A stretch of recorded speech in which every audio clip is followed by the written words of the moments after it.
Gon' vote. Everybody gon' vote. Everybody gon' vote. Everybody gon' vote. Comrade! Labor right, them a go down, bang. Them a go down, bang. Them a go down. Is that? Margie, him a God picking. No hope their work if you touch Margie. Margie, him a God picking. No hope their work if you touch Margie. We now vote for Labour. Orange we a come out in now. If you love the PNP, who no step out for Marky G. Jamaica just come along with we. People time come, people time come, people time is up.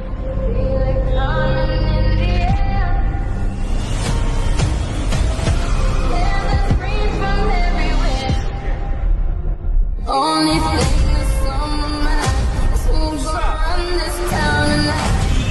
Yeah, I said that we are. Pledge your allegiance. Who's gonna run this town tonight? Yeah, I said that we are.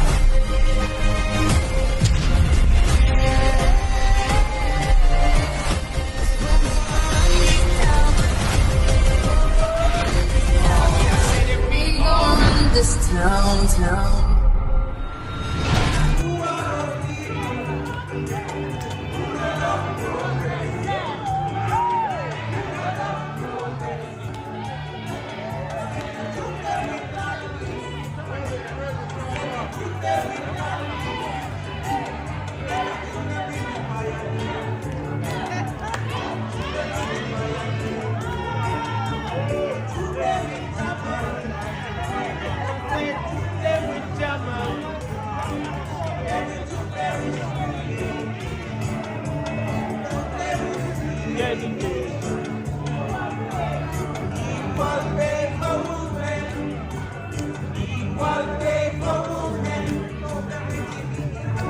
What happens when we get together?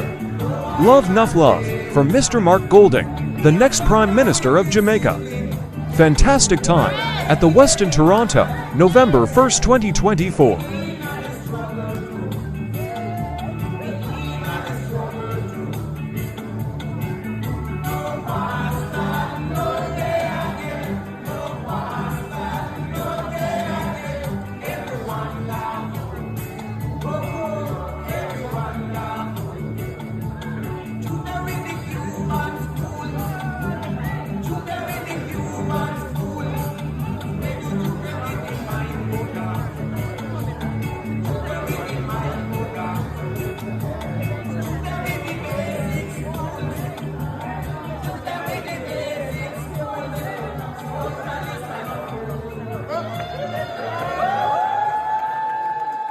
Commissioner has touched on, of the 252 fatal and non-fatal shooting incidents in 2023, it is a remarkable feature that not a single one involved the deployment of a working body-worn camera.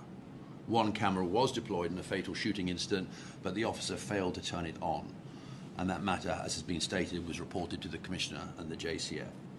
Officers have cited that they are either not trained in the use of the body-worn camera, despite wearing them, the station is not equipped with body-worn cameras, and that the issuing officer responsible was not present on the occasion to deliver the body-worn cameras. And the Commission strongly asserts that the body-worn camera will enhance evidence-gathering processes, allay the continuing public concerns of alleged abuses of security forces, and support traffic enforcement. And so far this year, 4 body-worn cameras were affixed to officers where they were engaged in non-fatal shooting incidents. In 3 of those 4, the officers did not turn the cameras on. And on the 4th occasion, the officer turned the camera on post the event. So we see a post-incident matter where an injured person has been shot by the police. Those matters have also to be reported to the Commissioner of Police. So whilst body-worn cameras are being deployed in certain circumstances, there seems to be a pattern that they're not being activated. As of yesterday, the number of people killed in planned operations this year is 58 from 50 operations. So 40% of people killed so far this year have come from planned operations where these specialised teams are entering properties, yards, premises, and the person is ending up dead. In not one of those planned operations, as already identified, was body-worn cameras deployed. And we make the point that body-worn cameras are available to the Jamaican Constabulary Force. They are equipped to some 100, 200, and those body-worn cameras need to be deployed with the specialized operation teams, the fugitive apprehension teams, the CTOC and specialized, so that when these operations take place, there will be an accountability as to what has occurred. Because whilst we have the account and narrative from the police, many of these shootings in the planned operations, a different account is being provided by the citizens, some witnesses and family members.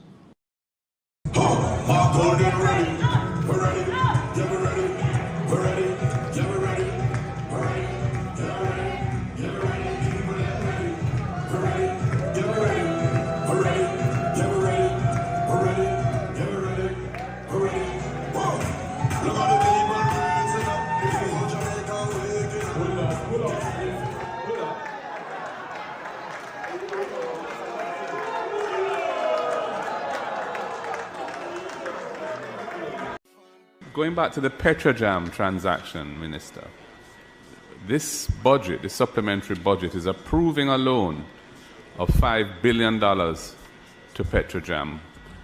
But the circumstances which have given rise to the loss in PetroJam that necessitates this loan don't appear to be known. I must say I'm a little perplexed that we could be here today being asked to approve financing of this magnitude for PetroJam with so much unknown as to the circumstances which gave rise to it.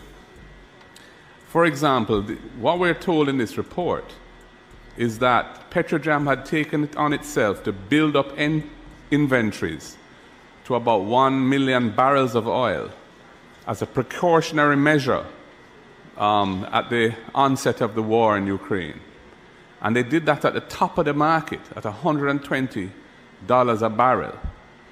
Oil prices subsequently have fallen significantly from then, and they've sucked up a huge loss of about $5 billion.